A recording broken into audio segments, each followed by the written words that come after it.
प्रिय दर्शक बंधु, आपके चरण कमलों में मेरा प्रणाम है।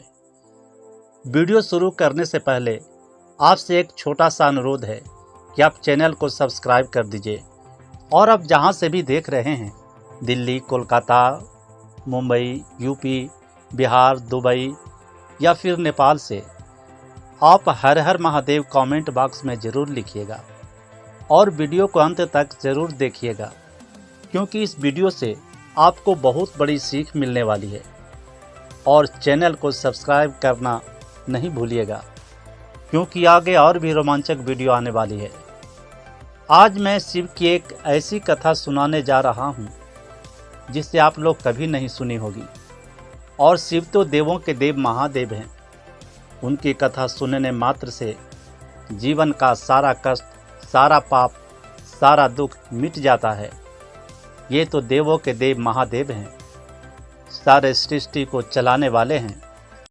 उत्तर भारत के एक छोटा सा गांव जिसका नाम मलंगपुर होता है, घने जंगल और ऊंचे पहाड़ों के बीच बसा हुआ यह विचित्र सा था।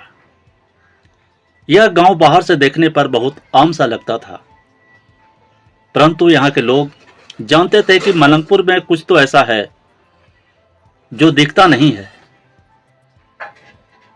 गांव के बाहर एक प्राचीन शिव मंदिर था, जिसकी घंटियां बरसों से नहीं बजी थी और गांव वाले उस ओर जाना अपशकुन मानते थे। गांव का सबसे भोला इंसान था एक 14 वर्ष का बालक, जिसका नाम भोला था। उसकी मां गुजर चुकी थी और उसका बाप शराबी था, जो हर शाम उसे पीटता था। पर भोला में एक बात निराली थी। उसकी आंखों में शंकर भगवान के लिए भोला रोज सुबह नंगे पांव जंगल के रास्ते मंदिर तक जाता, गंगा जल और बेलपत्र अर्पित करता और वहीं बैठकर भोले का भजन करता। लोग उसकी भक्ति पर हंसते थे, पर भोला परवाह नहीं करता था। 100 वर्ष बीत चुके थे। मलंगपुर अब एक बड़ा कस्बा बन चुका था। जहां पहले मिट्टी की झोपड़ियां थी, अब वहां सीमेंट की इमारतें थी। मगर एक चीज नहीं बदली, भोला बाबा का मंदिर। लोग कहते थे कि मंदिर के गर्भगृह में आज भी ऊर्जा महसूस होती है। जो भी सच्चे मन से यहां दर्शन करता है, उसकी हर मनोकामना पूरी होती है। लेकिन अब धीरे धीरे लोगों का विश्वास घट रहा था। मंदिर में भक्त कम, मोबाइल ज्यादा दिखने लगी। उसी कस्बे में पैदा हुआ एक लड़का शिवाय, 16 साल का, चुपचाप, साधारण, मगर उसकी आंखों में कुछ अलग था।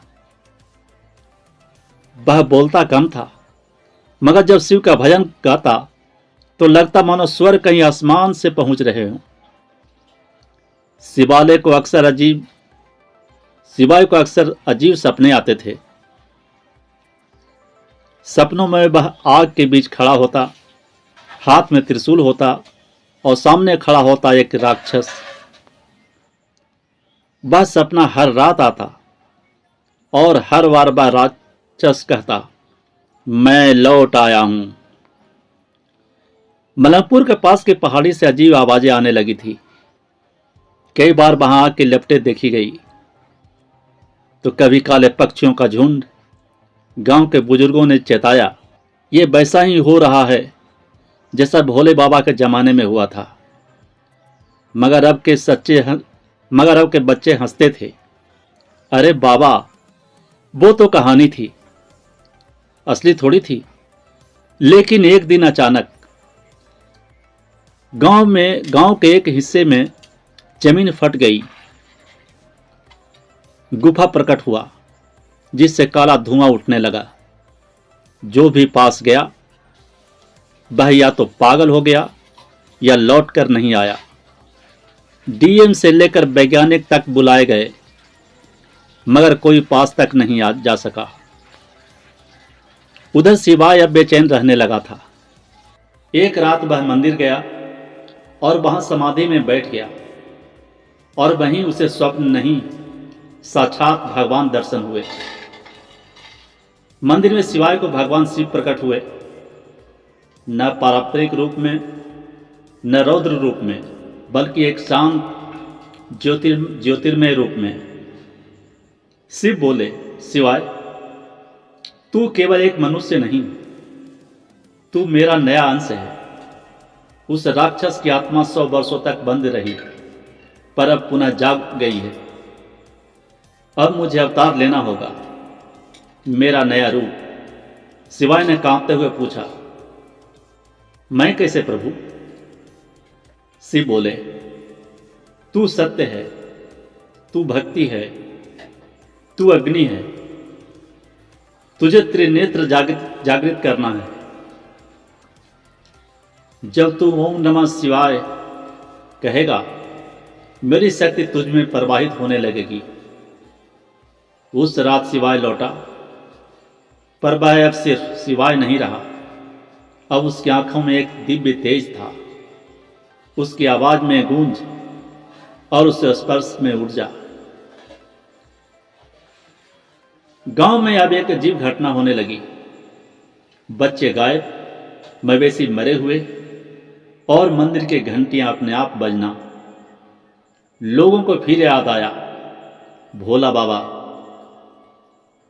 शिवाय ने गांव वालों को बुलाकर सच बताया, पर किसी ने विश्वास नहीं किया। कुछ ने तो उसे पागल ही करार दे दिया।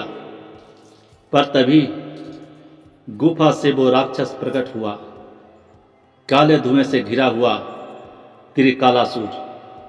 वह वही राक्षस था जो 100 साल पहले शिव ने भस्म किया था, पर उसकी आत्मा बच गई थी। अब वह वापस लौटा था। त्रिकालासुर गर्जा, अब शिव नहीं, अब मुझे कोई नहीं रोक सकता।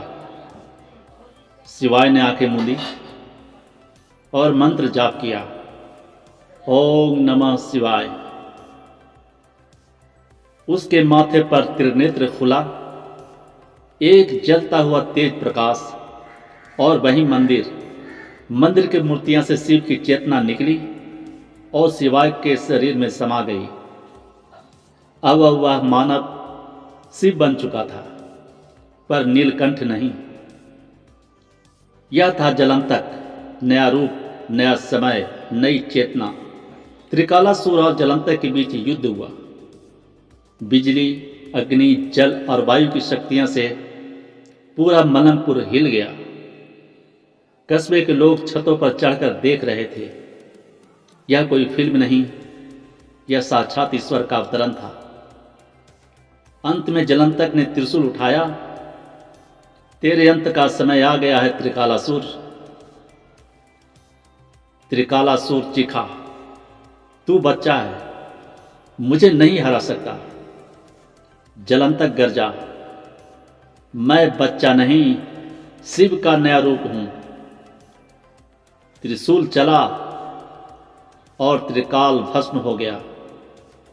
उसके साथ साथ गुफा भी ध्वस्त हो गई और उसके भीतर की काली ऊर्जा जलकर राख हो गई। लोग भागे भागे मंदिर आए, देखा कि शिवाय वहीं बेहोश पड़ा था। डॉक्टर आए, पर बोले, यह सामान्य नहीं है। इसका हृदय अब सामान्य मानव जैसा नहीं रहा। 3 दिन तक वह मूर्छा में रहा। चौथे दिन उसकी आंखें खोली, मुस्कुराया और बोला, अब मैं नहीं रहूंगा, पर जब भी शिव को पुकारोगे मैं लौट आऊंगा। वह दीपक की लौ में समा गया और मंदिर की मूर्ति पर उसका चेहरा उभर गया। आज भी मलंगपुर में शिव जलंतक मंदिर है, जहां शिव और उसके बालक रूप के दर्शन होते हैं। माना जाता है कि जब भी कभी राक्षसी शक्तियां बढ़ेगी, शिव का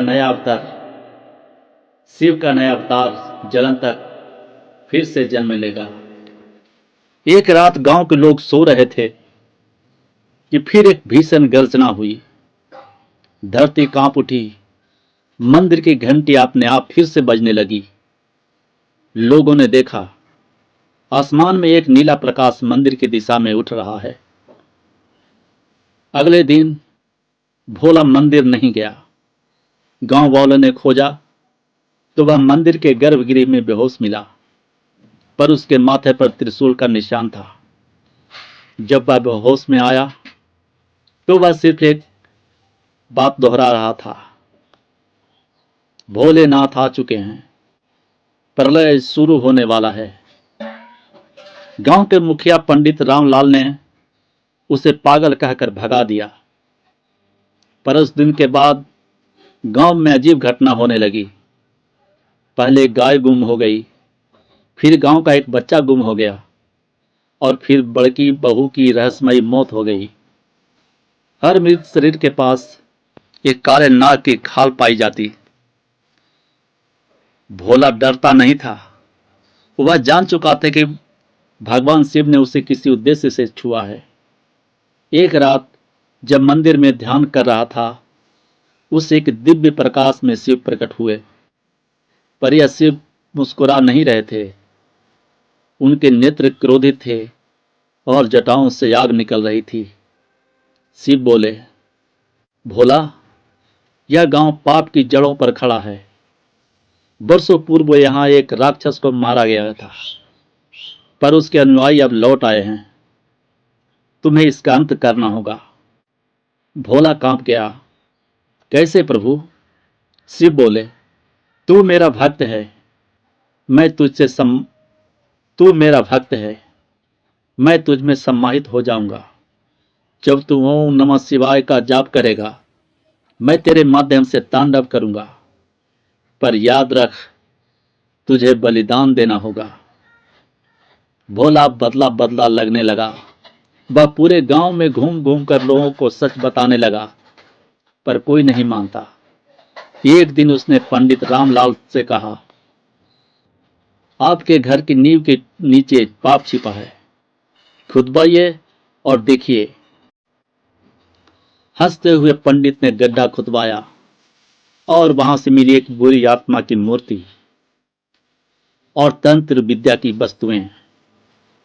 अब सब समझ गए कि गांव में फैली भयावहता का कारण उसके ही बीच से शुरू हुआ है। भोला ने गांव के वीर जवानों को इकट्ठा किया और उन्हें शिव की शपथ दिलाई कि वे गांव की रक्षा करेंगे। उन्होंने मंदिर को फिर से सजाया। रात दिन कीर्तन होने लगा और गांव के लोगों में आस्था लौटने लगी। एक अंधेरी रात जब अमावस्या थी, पूरा गांव काले धुएं में घिर गया। नागों की फुफकार और राक्षसों की गर्जना सी गूंजने लगी। गांव पर हमला हो गया। भोला त्रिशूल लेकर शिव स्तुति करने लगा, ओम त्र्यंबकाय यज्महे। और तभी उसके देह से एक प्रकाश निकला, शिव का अवतार। शिव स्वयं प्रकट हुए रुद्र रूप में और तांडव शुरू कर दिए। हर राक्षस एक एक कर राख में बदलने लगा। गांव वाले स्तब्ध थे, जैसे ही पृथ्वी कांप रही थी। आखिर में शिव ने एक विशाल नाग को उठाया और उसे त्रिशूल से भेद दिया। शिव बोले, अब यह गांव मुक्त है, पर इसकी कीमत देनी होगी। भोला मुस्कुराया, प्रभु, मेरा जीवन आपका था, और वह शिव में विलीन हो गया।